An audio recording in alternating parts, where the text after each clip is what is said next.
Hola amigos, les damos la bienvenida a este nuevo envío del Mundanal Ruido que hemos denominado De Moisés al Instagram, del libro a la selfie. En estos 3 ensayos publicados en el año 1939, pocos meses antes de morir, Sigmund Freud define al hombre Moisés, a esta figura histórica, como libertador, como legislador y como fundador de la religión judía. En esta nueva religión, la religión que Moisés da al pueblo de Israel, se caracteriza por ser un monoteísmo estricto, rígido, inflexible. El Dios mosaico es único, omnipotente y es una figura de la cual no puede hacerse imagen alguna. El monoteísmo ético,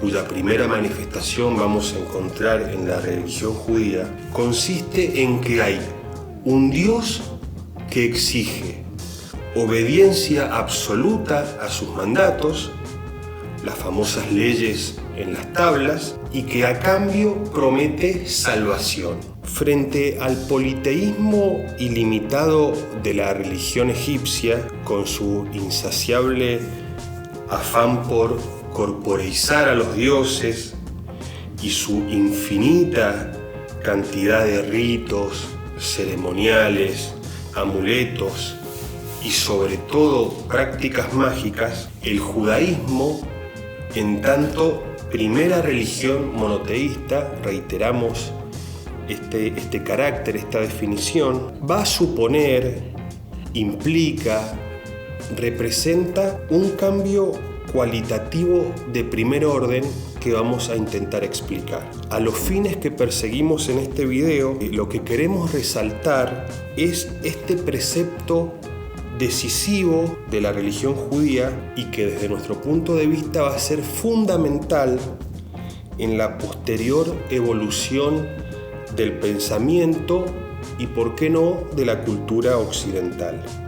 ¿Cuál es este precepto? La prohibición tajante de hacerse una imagen de Dios. Dios es una idea que no se puede corporeizar, que no puede asociarse con nada de este mundo. Dios elude ser visto, solo está presente en la palabra y, más aún, en la palabra escrita, es decir, en la Torá. Vamos a avanzar un poco más. Luego del sitio de Jerusalén por los romanos, de la destrucción del segundo templo y la dispersión del pueblo judío, todos estos hechos acaecidos en el año 70 después de Cristo, se da inicio a un proceso importantísimo.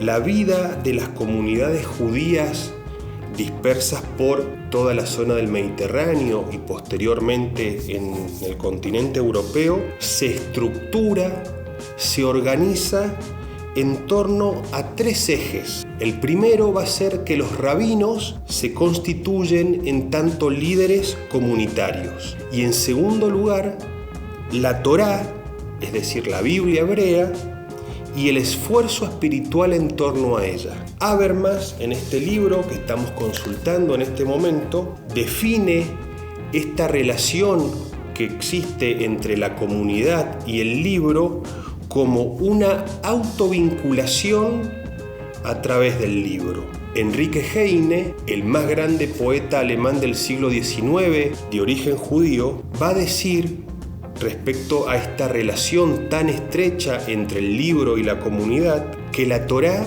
es la patria portátil del pueblo judío. ¿Qué queremos resaltar con todo esto?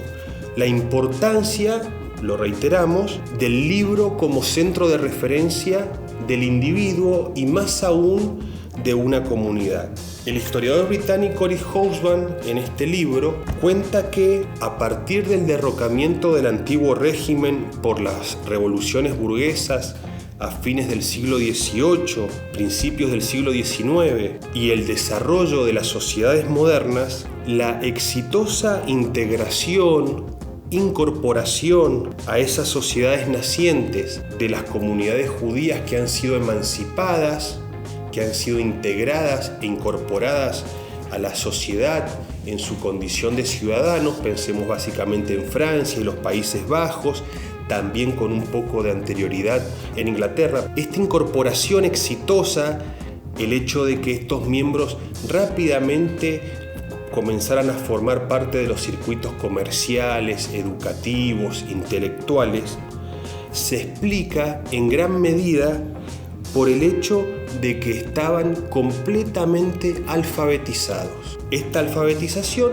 de nuevo, se explica por este vínculo que estamos recalcando en la columna. Continuemos, vamos avanzando un poco más. Tanto el cristianismo como el islam son religiones monoteístas que tienen sus respectivas escrituras sagradas. En el caso de este último, es decir, del islam, rige una severísima prohibición a la hora de hacerse una imagen de Alá y de su profeta Mahoma. Ustedes recordarán que en enero del 2015, dos hermanos de confesión musulmana radicalizados atacaron en París a la revista satírica Charlie Hebdo, justamente porque había incurrido en la ofensa de dibujar al profeta Mahoma rodeado de vírgenes. También en el Islam rige esta severa prohibición de la imagen. Llegados a este punto de nuestro tema, es muy importante entender, retener una primera conclusión parcial.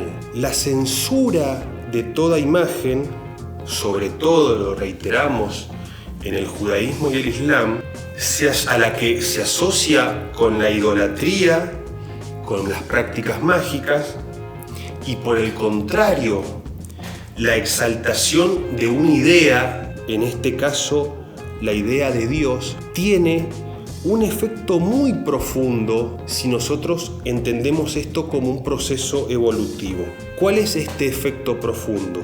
Supone que la percepción sensorial, en este caso la de la vista, se posterga, se degrada, se la ubica en un rango inferior, en una valoración inferior frente a lo que supone la idea abstracta.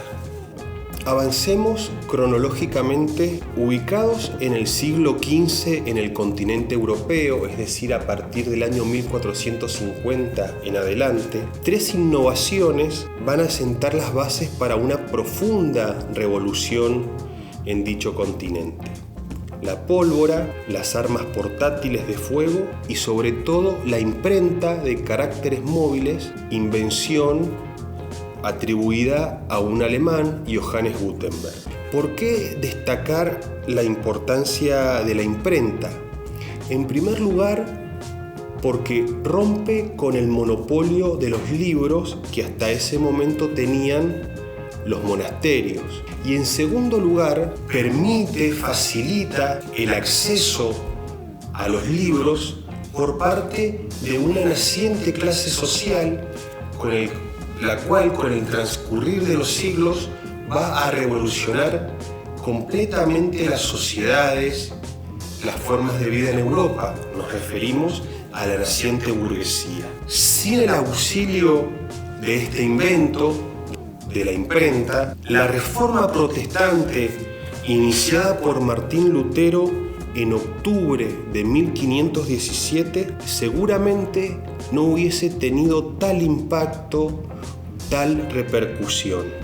Abordada la reforma protestante y la figura de Lutero desde una perspectiva histórica, la mayoría de los especialistas consideran que el legado más importante de este acontecimiento consiste en la traducción que Martín Lutero lleva adelante de la Biblia, del Nuevo Testamento, al idioma alemán.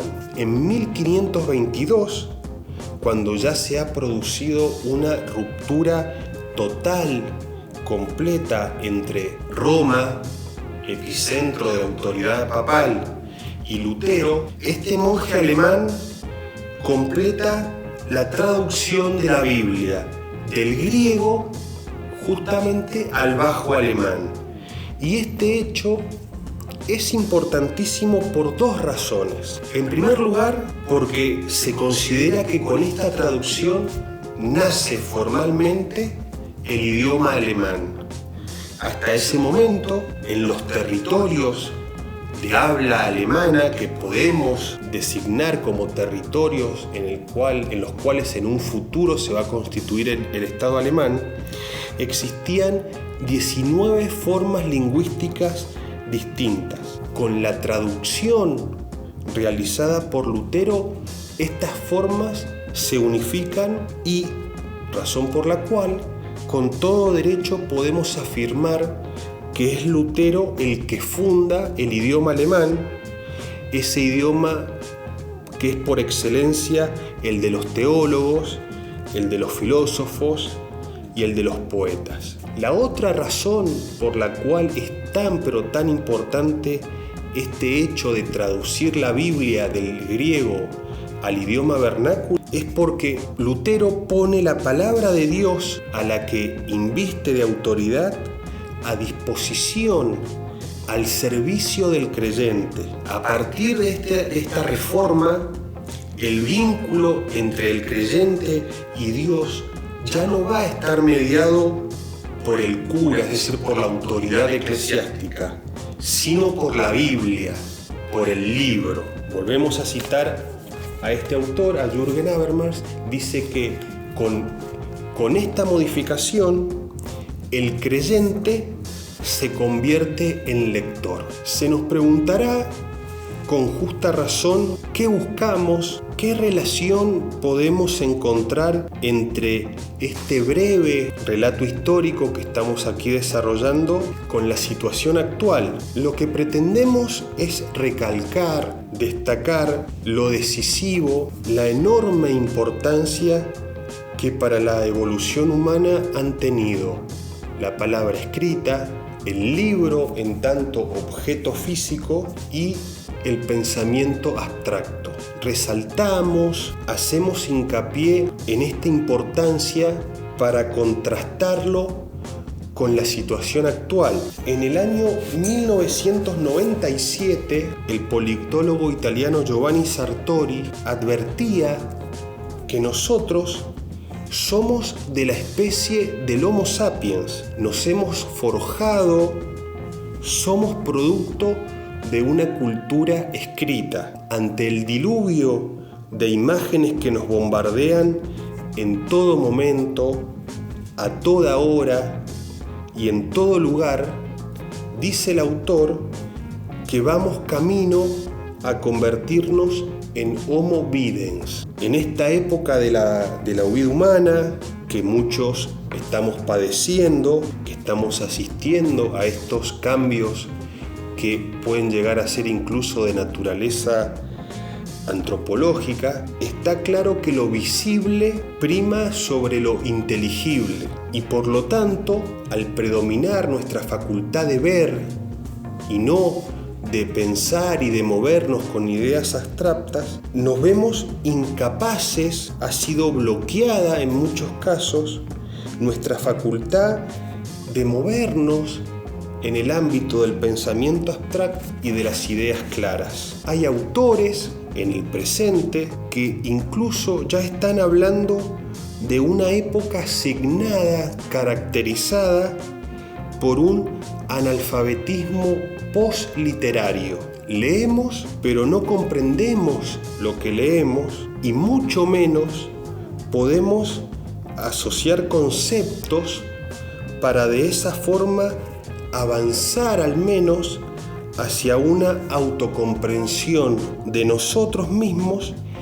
y del complejo mundo en que vivimos. Frente a este panorama francamente desolador, desde nuestro humilde lugar y a sabiendas de que es una batalla imposible, recomendamos, nos permitimos aconsejar, ¿por qué no?, que vale la pena hacer un esfuerzo por los buenos libros. Esta es una de las razones que nosotros perseguimos a la hora de abrir este espacio del Mundanal Ruido. Podemos asegurar que es una experiencia mucho más provechosa, mucho más enriquecedora, mucho más instructiva que malgastar el tiempo de nuestra vida siendo prisioneros voluntarios del algoritmo. Bueno, hasta aquí llegamos.